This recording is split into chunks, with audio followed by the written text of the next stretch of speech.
Welcome back. Okay, this next pattern is going to be a cutoff whip with an outside underarm pass for the follower, okay? This is nice and easy, so guys, don't be cranking this one on the lead, all right? It's going over her head for an outside underarm pass, all right? So cutoff whip, here we go. And 1, 2, 3, and 4, 5, 6, 7, and 8. Nice and easy. And you'll notice that we're going to have an upside down hand position. And we show you things to get out of that, all right? So that's where you need to go back and look at the other videos.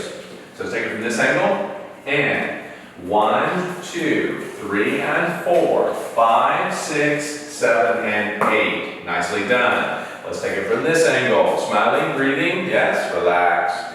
And 1, 2, 3, and 4, 5, 6, 7, and 8. Nice. Now, just remember, whenever you're going through these videos, or even the private lesson style videos, understand that you're not going to look exactly like the way we're doing this, okay? But this is what happens when you start practicing. You will start to attain some of these skills and also the ability to understand the dance itself and what we're doing, okay? And it's going to vary. Yeah.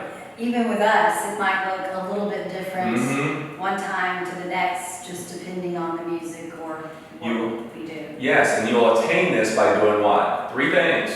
We've already said it. Practice, practice, and practice. Consistency is what's going to happen for you, okay? This happens with anything that you do in life, but also sports, but especially also in dancing. So, what I want you to do is take the time, go rewind, practice, and then come on back for the next pattern.